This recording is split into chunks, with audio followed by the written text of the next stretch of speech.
le ministre de la Justice, avocat personnel du chef de l'État, déclare ce 13 mars 2019 sur la radio RFI, je le cite, « Est-ce qu'il faut absolument que les partis présidés par ces personnalités aillent nécessairement à l'élection pour que notre élection soit crédible ?»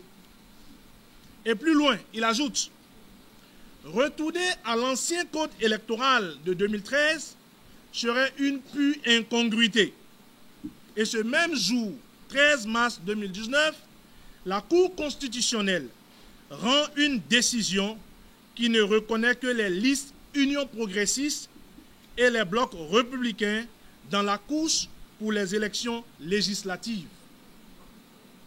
Ces deux faits confirment à suffisance que le régime de la rupture nous distrait dans un jeu de dupes orchestré avec la complicité de M. Adrien Mbedji, président de l'Assemblée nationale et président du Parti du Renouveau démocratique. Dans la même journée du 13 mars 2019, la Sénat donne de la voix après les multiples dénonciations et manipulations mises à nu et déclare que les listes UP et BR, entendez par UP Union progressiste et par BR Bloc républicain, que ces deux listes ne comportaient que des fautes mineures. À quel article du Code électoral se rapporte la notion d'irrégularité mineure? Pour défaut de signature, le ministre de l'Intérieur refuse de délivrer un certificat de conformité au Foscori.Bénin émergent. Par contre, la Commission électorale nationale autonome considère par exemple comme faute mineure le fait pour un candidat d'avoir deux différentes dates de naissance.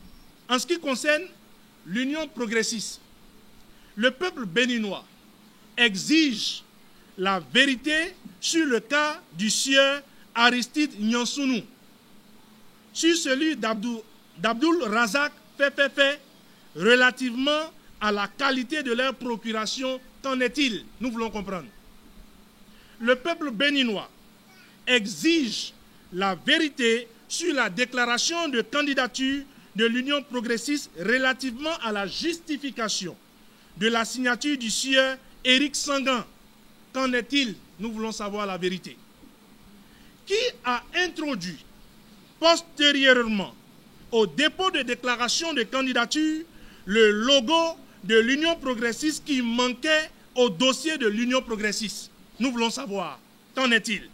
Et puis, il nous faudra dire, en ce qui concerne le sieur Moncho Yao, s'il n'a pas mis un récépissé en lieu et place de la photocopie de sa carte d'électeur. Qu'en est-il? Et nous voulons comprendre. Le signataire de cette déclaration a-t-il justifié avoir reçu mandat à cet effet? Pourquoi et qu'en est-il? Voilà autant de flou qui appellent à ne pas accepter le dossier de l'Union progressiste. En ce qui concerne le bloc républicain, la déclaration sur l'honneur du candidat Ogou Ale porte-t-il sa signature?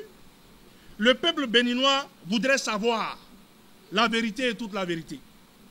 Le signataire de la déclaration de candidature du bloc républicain a-t-il justifié avoir reçu mandat de le faire?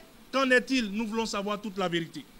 Au regard de tout ce qui précède, les forces de l'opposition exigent la démission et l'arrestation des membres de la Commission électorale nationale autonome pour avoir trahi leur serment et perdu toute crédibilité au regard des troublantes révélations mises au grand jour.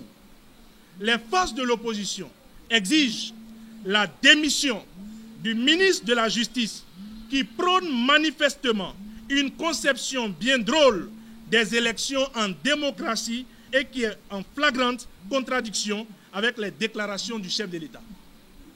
La désignation d'un médiateur de la CEDEAO pour conduire avec la classe politique le processus du consensus voulu par le chef de l'État afin de pouvoir déboucher sur une élection inclusive.